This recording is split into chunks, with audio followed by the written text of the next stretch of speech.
Continuing our special show on the future of the movies, each of the directors we talked with was most concerned that Hollywood remember and preserve its past in the future. According to Spielberg, Lucas, and Scorsese, film preservation is one of the most important issues for the 90s.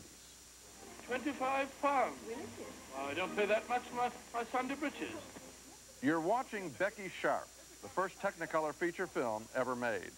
It doesn't look or sound very good after 55 years. So how do you turn this scratchy, faded, dirty old film into this? Well, I've spoken to him, and he thinks you'd make a very fine console at some distant spot. When? When? I thunder when? And how do you restore John Wayne to full living color in She Wore a Yellow Ribbon? But I know your performance under your new commander will make me proud of you.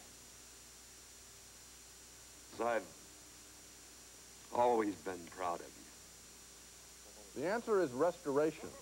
And the restoring and preservation of classic movies is one of the great issues facing the motion picture business in the 90s. The two examples we showed you are from the amazing, important work being done at the UCLA Film and Television Archive. UCLA is at the forefront of work to save our film history, a subject that few people worried about until they began to notice that nitrate film, the kind of film once used for all movies, actually disintegrates with time. All three directors we spoke with have a big interest in film preservation. It's our heritage. It's a very valuable thing, and it's a shame to see it sort of just drift away. I think most people are shocked when they realize that movies disappear, that they just disappear. You know, and if somebody goes to look and they've heard about a movie and they've discovered that it doesn't exist anymore. It's gone. Most people are shocked to find out the movies even exist because they think that they're just there in the theater somehow. Yeah. They don't think that a Probably can right. is carried from the airplane by somebody. It's insane. We have but it's very consistent with the American society. You know, we value the least those things which are the most meaningful to us, or the most valuable to us in a real sense. You know, teachers, nurses, mothers, films. And as these films sit in their vaults, they rot, they fade, they shrink, and I'm talking about the negatives now. And I think I'd like to say to the executives, something I've been saying all along, that they've got to spend more time preserving their assets and saving their assets, so to speak. I thought you told me and Roger that Jaws was not in good shape. It's in terrible shape. And we have just now, and we've been going all over the world looking for good prints that might have been misplaced when the film was first exhibited in Europe, let's say, in 1975. What happened? Just, you know, bad storage, bad preservation techniques. That's all there is to it. The Egyptians knew, but we don't know how to, they knew how to preserve their people 3,000 years ago. We don't know how to preserve our film in the 90s. And there are people who know how to do it. It just is going to take money and a commitment on the part of the owners, the corporations, to really want to save their films. One classic film that has been saved is Lawrence of Arabia, winner of 7 of the 10 Academy Awards it was nominated for in 1962. But after 20 years of shoddy re-editing and shockingly bad storage, this great film was just about ruined. However, through an incredible 2-year project completed just last year, Lawrence was restored to its original design. The movie's director, David Lean, and star Peter O'Toole were among the many people brought back to re-record original dialogue and re-edit the film. Involved in the process of saving Lawrence and the leading proponent of film restoration is director Martin Scorsese.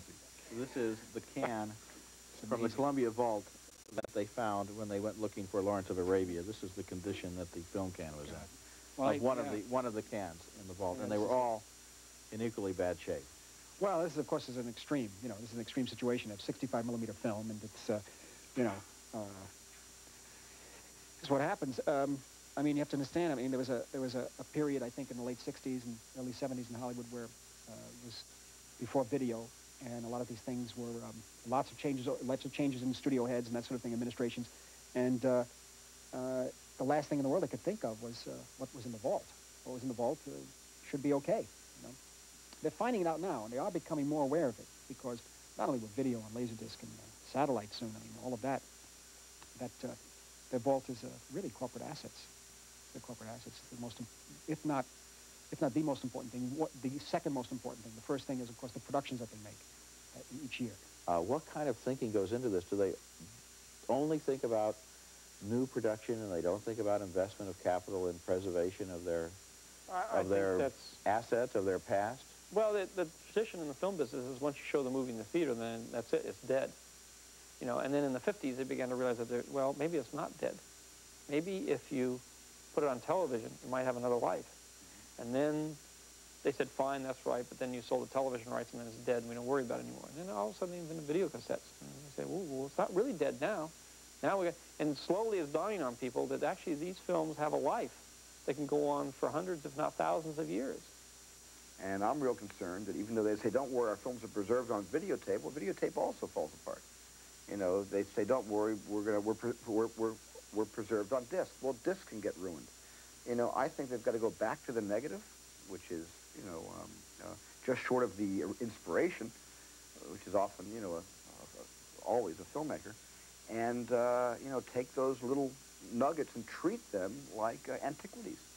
You know, treat them the way people run around, you know, spending hundreds of millions of dollars buying French Impressionism. Let's treat our films like they're art, works of art, and not just commodities to be rolled off and rolled off and rolled off until someday in the future they'll be able to cut off the heads of the actors from the 90s and put on the heads of the popular actors from the 21st century. I mean, it is the end of the century now. It's the last decade. This is the art form of the century. It's American, you know. And this whole 100 years is like a golden age. Forget the 30s and the 40s and the 50s. And, you know, when we look back, people in 2050 are going to look back and look back at this century as the golden age of cinema, not only in America, but everywhere else. Certain kinds of films being made. And we're the ones right now in Hollywood. We're the ones right now, filmmakers, and the studios and the archives. We're the ones who are going to get caught with the rap if we don't take care of them. You know, they're going to say, why didn't they do anything about it? And we're they in that way.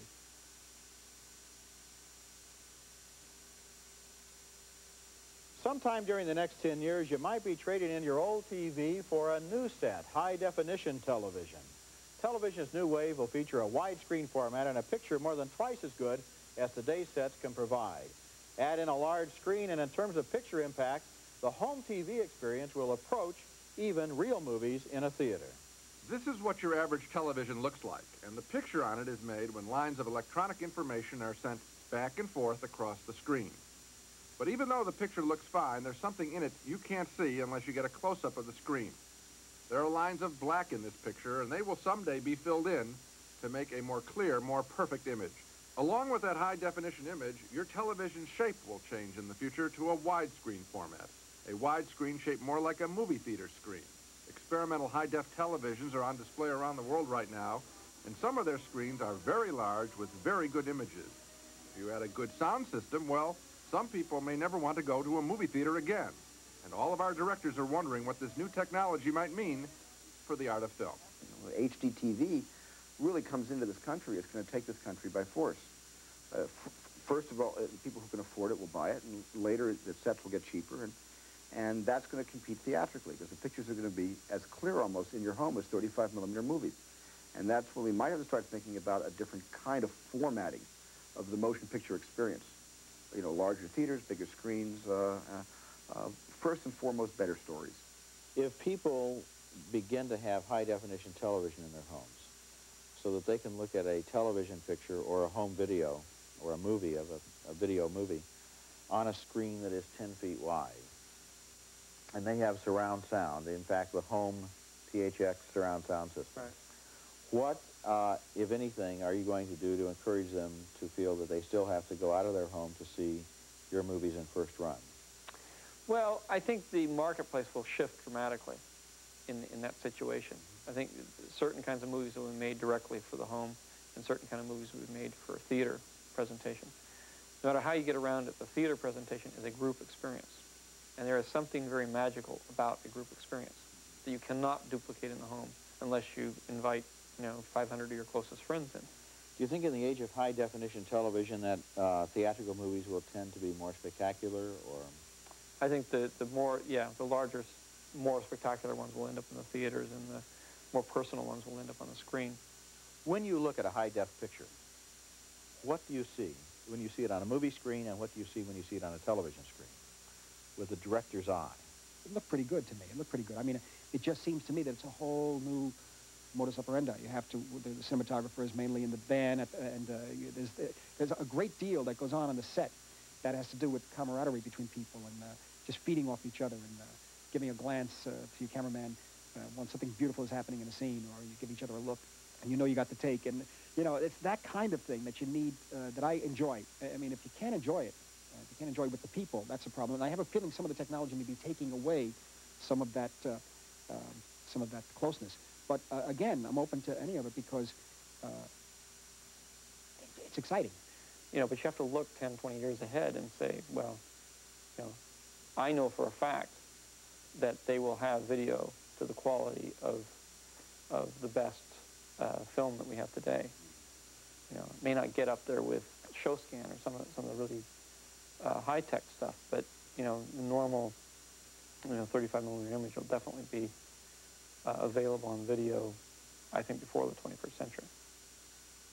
Will this take us finally to the vision that Francis Coppola was drawing for me in 1967 when he opened up his briefcase and pulled out all of these catalogs and said, the day's going to come when every man can walk around with a motion picture studio on his shoulder? We have that today. The highest rated television show in America. America's funniest home videos. That's it. Little quality control is needed, though. Quality control is a little shaky. It's a short form right now, but hey, you know, they can move that to a half an hour. They can move it to an hour, and then they can move it to 2 hours. But the issue really gets down to, in all of this, it's like writing. Anybody can write. Very few people can write well. When you see most people's home videos, do you want to say to them, why don't you just do this? It would make your film so much easier. Don't frame them in the center. I try at almost all costs to avoid seeing people's home videos, Gene, and I've been pretty good about avoiding it up to now. But that is the mistake, right? They frame everything dead center. I don't know if there's any mistake so much. I think to people, video, having a camcorder at home, is just an extension of what they would choose to see. And people who are, I mean, I have seen a couple of videos, and let's say they go to Disneyland. Well, they're so excited by being on Disneyland, there's a lot of whip pans. There's 4 seconds of this, and quickly 2 seconds of this, and then right down to the child crying, and then back up to Mickey Mouse, and back down to the child screaming, and back up to Mickey Mouse, and back down to the child laughing, and back up to Mickey Mouse. I mean, it's just, you know, it's the appetite to get it all in during the vacation creates a lot of panic. That's mainly what I see when I see videos like that. And your advice would be, as you said to filmmakers... No. At home, my advice would be do anything you want. Just shoot from the heart. Don't listen to us. Just make your own movies.